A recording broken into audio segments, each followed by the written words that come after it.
Hello student, मैं doctor Bharat Kumar और हम लोग पढ़ रहे हैं मानव भूगोल।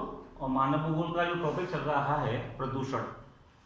तो मैंने कल आपको बता चुका हूँ कि प्रदूषण किसे कहते हैं और ये कितने प्रकार के होते हैं। उसी में आज हम लोग पढ़ेंगे वायु प्रदूषण, एयर पॉल्यूशन के बारे में कि वायु प्रदूषण क्या होते हैं। वायु प्रदूषण के बारे में आप लोग बचपन से ही पढ़ते आ रहे होंगे कि प्रदूषण कई प्रकार के होते हैं और इन प्रदूषणों में सबसे ज़्यादा जो प्रभावित करता है मानव को वो वायु प्रदूषण होता है। और वायु प्रदूषण अधिकांशतः हमारे वायुमंडल में या हमारी वायु में पाया जाता है, जो मानव को, जीव जंतुओं को, वनस्पति को प्रभावित करता है। सबसे पहले हम लोग बात करेंगे कि प्रदूषण किसे कहते हैं। वायु प्रदूषण तो सीधा सा मतलब है कि नाइट्रोजन, ऑक्सीजन, आर्गन और कार्बन डाइऑक्साइड या अन्य जितनी भी गैसें पाई जाती हैं, तो जब वायुमंडल में मिलने वाली गैसों के अनुपात में या तो वृद्धि हो जाए या फिर कमी हो जाए तो उसे वायु प्रदूषण कहते हैं। सीधी सी परिभाषा है कि वायुमंडल में मिलने वाले गैसों के अनुपात में या तो वृद्धि हो जाती है या कमी आती है तो उसे वायु प्रदूषण कहते हैं।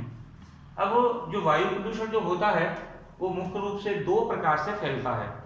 एक तो होता है प्राकृतिक कारण से वायु प्रदूषण का फैलना और एक होता है अप्राकृतिक कारण से वायु प्रदूषण का फैलना। तो प्राकृतिक कारण से जो वायु प्रदूषण फैलता है, ये जो प्राकृतिक जितनी भी घटनाएं घटित होती हैं उसके द्वारा ये प्रदूषण फैलता है। इसमें ज्वालामुखी है, जब ज्वालामुखी फटता है तो उसमें से अनेकों प्रकार के गैसें, धुआं, राख इत्यादि निकलते हैं और ये आकर के वायुमंडल में, हवा में घुल जाती हैं या मिल जाती हैं, जिससे वायुमंडल प्रदूषित हो जाता है।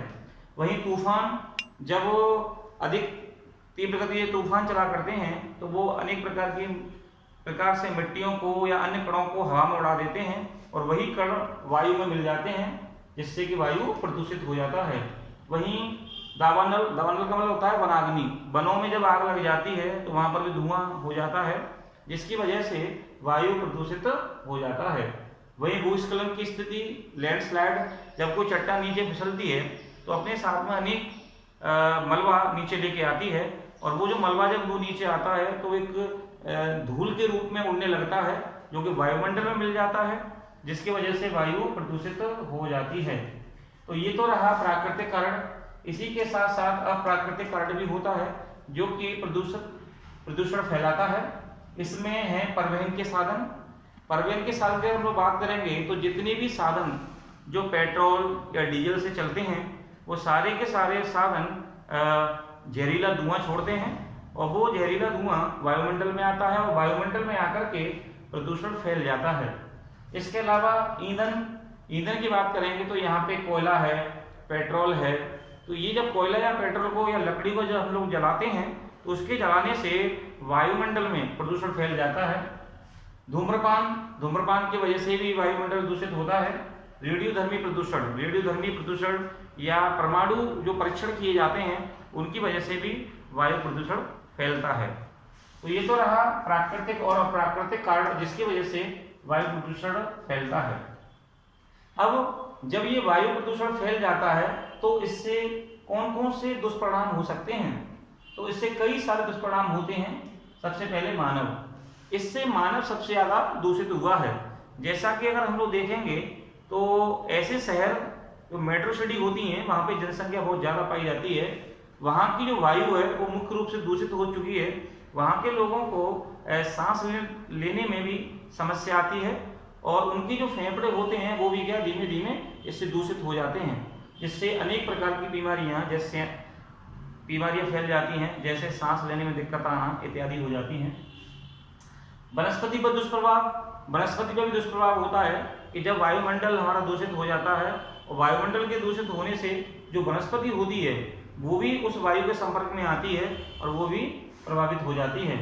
कीटों के अस्तित्व को समाप्त होना, बहुत सारे ऐसे छोटे छोटे कीट पतंगे होते हैं जो कि वायु प्रदूषण फैलने से उनका अस्तित्व भी खतरे में आ जाता है। जलवायु परिवर्तन का होना, क्लाइमेट चेंज, जलवायु परिवर्तन का मतलब होता है कि हमारे वायुमंडल में देखा जाए तो तापमान बढ़ रहा है, और तापमान के बढ़ने के कारण हिमानी या बर्फ पिघल रही है। लेकिन ऐसा इसलिए हो रहा है क्योंकि हमारे वायुमंडल का तापमान बढ़ रहा है, और तापमान बढ़ने के पीछे जो मेन कारण है वो होता है वायु का प्रदूषण। ओजोन परत क्षरण, जैसा कि हम लोग जानते होंगे कि पृथ्वी के ऊपर जो ओजोन परत पाई जाती है वह ओजोन परत सूर्य के द्वारा आने वाली अल्ट्रावायलेट रेंज जो होती है, जिसे हम परावैंगनिक किरणें कहते हैं, उनको सोखती है या रिफ्लेक्ट करती है। अब धरातल पर अगर हम लोग देखेंगे तो क्लोरोफ्लोरोकार्बन जैसी गैसों का अधिक होने के कारण वो उस ओजोन परत को छिद्र बना रही है, जिसकी वजह से सूर्य की परावैंगनिक किरणें धरातल तक सीधे आ रही हैं। वहीं अगर बात ग्रीन हाउस प्रभाव के बारे में, ग्रीन हाउस प्रभाव क्या होता है कि पृथ्वी के ऊपर CO2 कार्बन डाइऑक्साइड गैस होती है, वो एक परत के रूप में बनती जा रही है, जिससे सूर्य का तापमान धरातल पे आ तो जाता है लेकिन वापस नहीं जा पाता है। ऐसा इसलिए हो रहा है क्योंकि CO2 की मात्रा बढ़ रही है।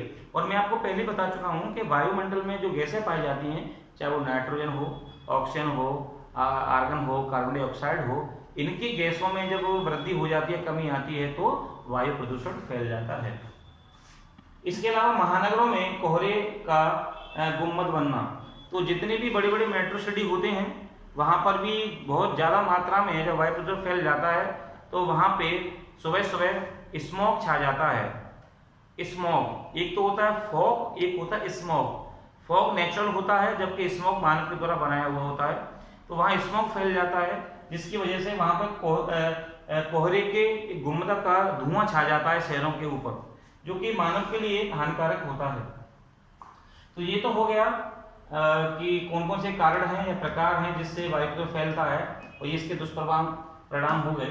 इसके बाद निष्कर्ष, अगर हम निष्कर्ष निकालेंगे तो अधिकांश जैविक और अजैविक जितने भी तत्व पृथ्वी के ऊपर पाए जाते हैं वो सारे के सारे वायु प्रदूषण से प्रभावित होते हैं, और वायु प्रदूषण के प्रभावित होने से यहाँ पे जो एक पारिस्थितिकी तंत्र होता है वो प्रभावित होता है।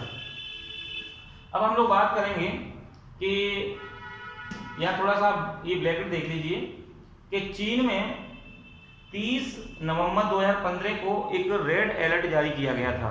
रेड अलर्ट किस लिए जारी किया गया था कि वहां पे बहुत बड़े पैमाने पर उद्योग धंधे लगे हुए हैं, और उद्योग धंधों के कारण वहां पे वायु प्रदूषण की मात्रा बहुत ज्यादा बढ़ गई, या आप कह सकते हैं वहां स्मोक ज्यादा बढ़ गया, जिसकी वजह से 23 शहर ऐसे थे जो इसके चपेट में आए। लगभग 5,30,000 वर्ग किलोमीटर का ये क्षेत्र था, और यहाँ पे बहुत ज्यादा कोहरा बढ़ गया, जिसकी वजह से वहां पे करीबन 200 हाईवे और शहरों को क्या बंद करना पड़ा था। अब हम लोग बात करते हैं कि जब वायु प्रदूषण बढ़ जाता है तो इसको हम लोग कैसे नियंत्रण में लेके आ सकते हैं। तो सबसे पहले नियंत्रण की बात करेंगे तो पहला उपाय तो यही होगा कि जितने भी व्हीकल्स होते हैं या परिवहन के साधन होते हैं जो धुआं ज़्यादा छोड़ते हैं उनमें हमें कमी करनी चाहिए, और डीजल इंजन पेट्रोल जो गाड़ियां होती हैं उनमें कटौती करें, और उनके स्थान पर बैटरी चलित वाहन या सोलर के वाहन का हम प्रयोग करें। तो इससे हम लोग क्या कर सकते हैं, वायु प्रदूषण को नियंत्रण में ला सकते हैं।